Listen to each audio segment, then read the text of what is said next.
नमस्कार, जी न्यूज देख रहे हैं आप और जी न्यूज पर मैं हूं आपके साथ शीरीन। आइए सबसे पहले आपको हम जी टॉप 20 दिखाते हैं फटाफट अंदाज में कुछ अहम खबरें। देहरादून में इंडियन मिलिट्री एकेडमी यानी आईएमए की पासिंग आउट परेड। 423 कैडेट सेना में अधिकारी बने। 9 मित्र देशों के 90 कैडेट भी परेड में शामिल हुए। सेना प्रमुख मनोज मुकुंद नरवणे ने परेड की सलामी ली। सेना के यूट्यूब चैनल पर परेड का प्रसारण किया गया। सेना प्रमुख जनरल मनोज मुकुंद नरवणे ने जवानों का सेना में स्वागत किया। सेना प्रमुख ने परिवार वालों से कहा, कल तक आपके बच्चे थे, आज से सेना के हुए।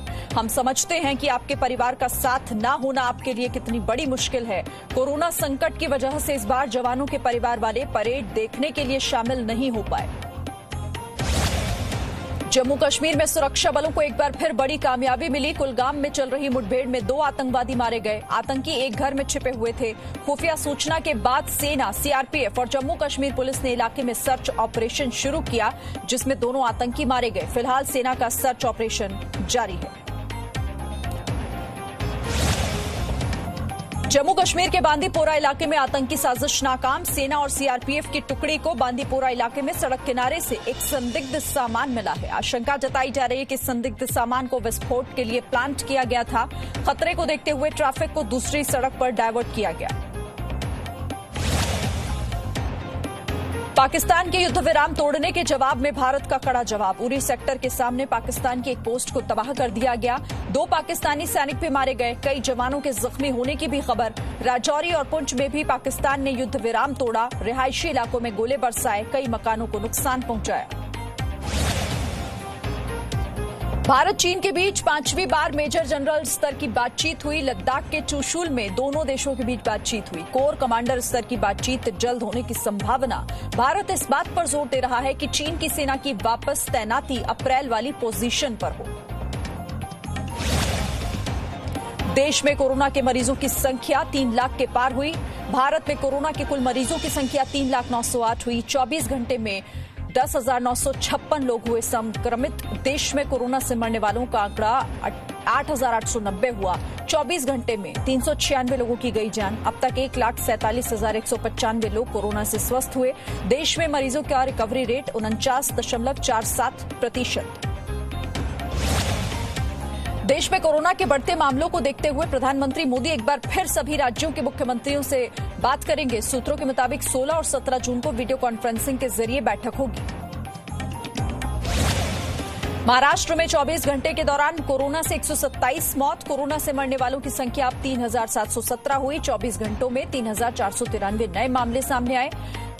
पॉजिटिव मरीजों की कुल संख्या 1,01,141 हुई। अब तक 47,796 मरीज ठीक होकर डिस्चार्ज हुए। महाराष्ट्र में 70% मामले मुंबई और आसपास के। मुंबई में कोरोना पॉजिटिव मरीजों की संख्या बढ़कर 55,451 हुई। मुंबई में पिछले 24 घंटों के दौरान 90 लोगों की मौत। मुंबई में कोरोना से अब तक 2,044 मौत। महाराष्ट्र में दोबारा नहीं लगाया जाएगा लॉकडाउन। मुख्यमंत्री उद्धव ठाकरे के दफ्तर ने ट्वीट किया, कहा, अफवाहों पर ध्यान न दें, लोग सोशल डिस्टेंसिंग का पालन करें, सरकार के आदेश और नियमों को मानें। 24 घंटे में महाराष्ट्र पुलिस के 129 कर्मचारी कोरोना पॉजिटिव पाए गए। अब तक कुल 3,388 पुलिसकर्मी कोरोना संक्रमित हुए। कुल 36 की मौत हो चुकी है। 1,945 स्वस्थ भी हो चुके हैं। दिल्ली में कोरोना ने फिर तोड़ा रिकॉर्ड। 24 घंटे में कोरोना के 2,137 पॉजिटिव मामले। दिल्ली में कोरोना के कुल 36,824 मरीज, 13,398 मरीज ठीक हो चुके हैं। दिल्ली में कोरोना से मौत की संख्या भी बढ़ी। 24 घंटे में कोरोना से 71 लोगों की मौत। अब तक कुल 1,214 लोगों की मौत हुई। कोरोना से दिल्ली पुलिस में 8वीं मौत। क्राइम ब्रांच के एसआई संजीव की जीटीबी अस्पताल में हुई मौत। 3 दिन पहले ही संक्रमण की रिपोर्ट आई थी। शाहदरा के सीमापुरी थाने में तैनात कांस्टेबल की भी कोरोना से हुई मौत। अकाली दल नेता मनजिंदर सिंह सिरसा ने दिल्ली के पंजाबी बाग शमशान घाट का वीडियो शेयर कर दिल्ली में हालात बिगड़ने का दावा किया। शुक्रवार दोपहर 2 बजे 70 शवों का दाह संस्कार हुआ। दाह संस्कार के लिए लोगों को सिफारिशें लानी पड़ रही हैं। मशहूर शायर और पद्मश्री अवार्ड से सम्मानित आनंद मोहन जुत्सी उर्फ गुलजार देहलवी भी 93 साल की उम्र में उनकी मौत हो गई। सांस में तकलीफ की शिकायत पर उन्हें नोएडा के एक निजी अस्पताल में एडमिट कराया गया था, जहां उन्होंने दम तोड़ दिया। वो 2 दिन पहले ही कोरोना को हराकर घर लौटे थे। उनकी मौत से उनके प्रशंसकों में मायूसी छा गई। यूपी में वेतन घोटाले को लेकर चर्चा में आई अनामिका शुक्ला को नौकरी मिल गई है। उन्हें गोंडा जिले के चंद्रभान दत्त स्मारक इंटर कॉलेज में प्राथमिक शिक्षिका बनाया गया। बेरोजगारी का दंश झेल रही अनामिका इस नौकरी से काफी खुश नजर आई।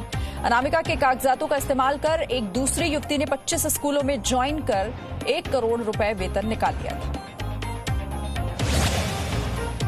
चंडीगढ़ के पीजीआई में प्लाज्मा थेरेपी से ठीक हुआ पहला मरीज। 62 साल के कोरोना मरीज को सांस लेने में तकलीफ हो रही थी। पीजीआई के पास 6 प्लाज्मा डोनर हैं और 3 मरीजों पर अभी भी ट्रायल जारी है। मध्य प्रदेश के मंदसौर में पशुपतिनाथ मंदिर में कोरोना संक्रमण से बचने के लिए सेंसर से बजने वाली घंटी लगाई गई है। घंटी बजाने के लिए अब इसे छूना नहीं पड़ेगा। श्रद्धालुओं को सिर्फ सेंसर के नीचे हाथ ले जाना होगा। घंटी खुद बज जाएगी। कोरोना महामारी के बढ़ते संक्रमण से बचने के लिए सेंट्रल रेलवे ने बनाया रोबोट। पुणे में रेलवे सुरक्षा बल ने रोबोट कैप्टन अर्जुन लॉन्च किया। रेलवे स्टेशन पर यात्रियों की थर्मल स्क्रीनिंग करेगा। Presenting V News app available on Google Play and App Store. Download it now.